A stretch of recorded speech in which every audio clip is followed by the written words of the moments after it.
Friends இப்போ நம்ம பார்த்தீங்கன்னா அப்பாச்சினாலே பார்த்தீங்கன்னா ஓப்பன் செயின் அது வந்து அடிக்கடிக்கு இறங்கி போயிடும். அதில் டஸ்ட் அதிகமாக போடும் ஓப்பன் செயினுங்கிறதுனால, அதனால் சவுண்டும் அதிகமாக வரும். ஸோ நானும் ரொம்ப நாளாக செயின் கிளீனர்லாம் வாங்கி யூஸ் பண்ணேன். அது அந்தளவுக்கு இதாக இல்லை.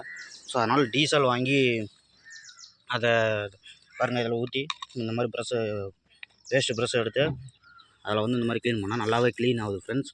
ஸோ க்ளீன் பண்ணிவிட்டு நம்ம செயின் ஸ்ப்ரே அடிச்சுக்கிட்டோமா செயின் ப்ராக்கெட் கொஞ்சம் லைஃப் வரும். நல்லா அந்த சவுண்டு சரசரங்கிற சவுண்டும் வராமல் இருக்கும். பாருங்கள் அந்த அப்படி தான் க்ளீன் பண்ணணும். நல்லாவே க்ளீன் ஆகுது. கேட்டுக்கிறீங்களா? இந்த பாருங்கள் இதில் ஒட்டிட்டு இருக்கிற ஆயிலு இந்த பழசெல்லாம்.